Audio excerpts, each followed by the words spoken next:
we haven't even gotten to the fact that Ian Happ and Willson Contreras are still Chicago Cubs as of today.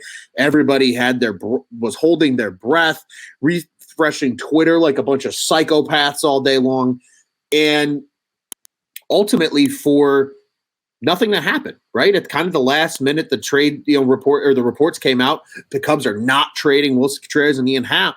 And there's some people, David Kaplan being an example, who are pissed. Don't understand why. But he loved Contreras. Correction, I understand why he's upset. But no extension, right? He's like, no, just from the standpoint of like, if you're not going to keep him, you got to trade him, blah, blah, blah, blah, blah, whatever. But like very just pissed, right? Just very irritated, whatever. But I think there's also a large part of the fan base that's happy. But it's a happiness with like but this, right? Like it's not full blown like rejoice, let's be happy, right? No, now it's like, all right, cool, you're keeping them. Now, either you do one of two things with Willson Contreras. It's either you fucking extend him or you just let him walk for nothing. Well, a draft pick, whoop-de-fucking-d. In baseball, I don't get excited about draft picks, sorry.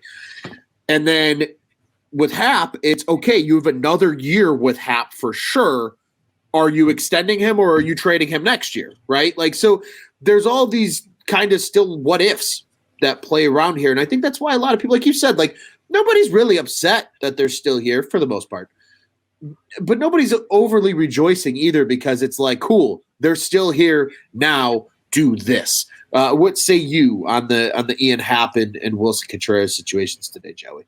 Nah, man, I think you kind of put it together very nicely there because I think that's kind of been the theme all season, right? It's been this very decisive or divisive, I should say, like divided fan base, I think. Mm-hmm. Mm-hmm. There's people that are like fully on board and 100% all in on the rebuild, yep. Which I'm kind of more towards that side than anything because I had to be. Like I feel like when you yank those three guys away from the team and then you get those prospects back, the return you got, you kind of better fucking get in that lane. Otherwise, like, what are you doing? You're yelling at fucking clouds. And I'm not going to yell at clouds. Yeah, old man yells at cloud. I'm not doing it because then I just stress myself out. So these people get mad all day long, every day. They go on social media, they bitch, they yell at the clouds, and I can't do it. Sorry. Like Tom's not listening to me. Tom Ricketts doesn't listen to me. Jed Hoyer's not listening to me. I mean, maybe they are a little bit. They listen to the fans a little bit. There is a little bit where they listen and go, you know what? The criticism is fair. And these people want to cut off my head. And I feel like they're hearing the criticism and they know what they need to do. And Jed wants to put together a winner. So I don't put as much of this on Jed as you could put it on Tom Ricketts for a lot of the things, too, that happened even during Theo's time here, right? Yeah. But now back to today, because that was just kind of to set this whole thing up where everybody just assumed that Willson Contreras was getting traded. We all did. We did it. Me, you, Juice, Tyler, everybody at On Tap, at Cubs On Tap here, and everybody on social media, everybody, even Marquee Network was doing it, right? With the games. Like, they were basically showing the games as if it was Willson Contreras' swan song, or Ian Happ could be traded, or, you know what I mean? They were, like, almost promoting it. Now, one, that's kind of fucked up if you weren't trading the guy, but because who owns Marquee, right? The Cubs. So it's kind of fucked up. But two, what draws in viewership? What draws in ratings?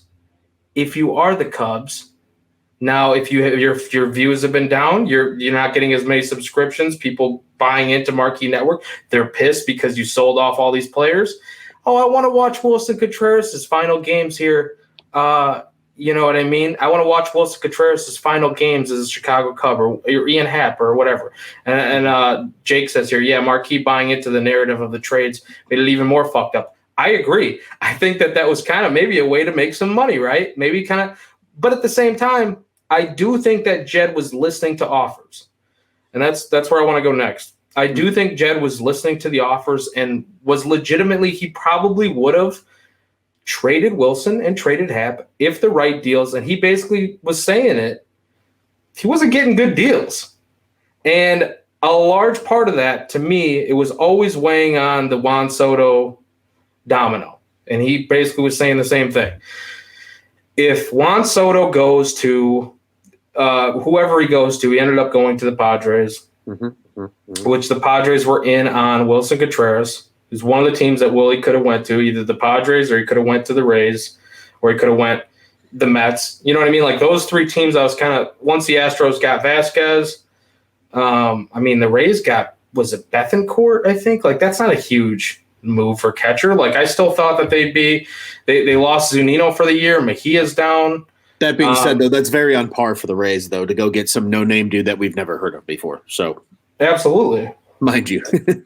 That's just what they do, right? And they turn them into like a solid player for somehow. Like, yeah, then they're really good. They just keep building talent because they have a payroll that's, a third of every other team in the league.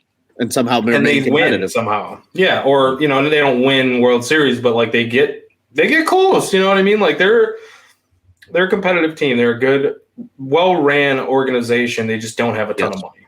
That's basically what it is. But the Cubs do have that money. So if they start acting like a well-run organization, which I think that they kind of are now, and I mean, it's tough because on one side of the fence, I do think that they should have traded Contreras after all the way that this all played out, right? And just everybody assuming, and he's doing the hugs and, like Willie Swan song, like it.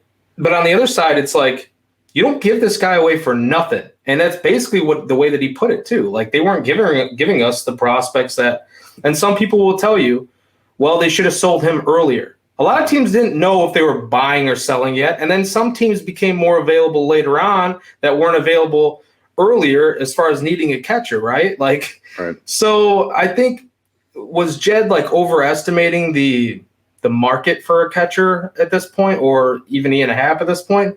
Maybe it's entirely possible.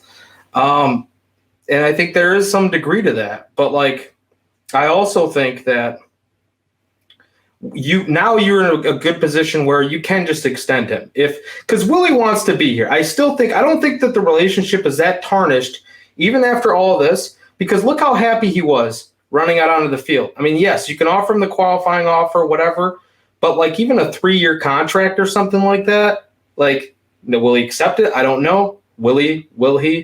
But like, it's out there now. Like he is a team leader still, even though I talked that shit at the beginning about him not working, the numbers being really different with Keegan and Steele and Hendricks compared to Yan Gomes.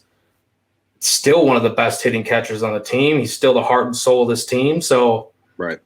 I know I'm getting a little long-winded here, Ron, but like I don't hate it, even though like at first I'm like, just what the fuck are we doing here? But it's like, it's Wilson Contreras. I always want him to be a Cub. I didn't want him to leave. It was just, I just thought that that's what, like, the writing was on the wall.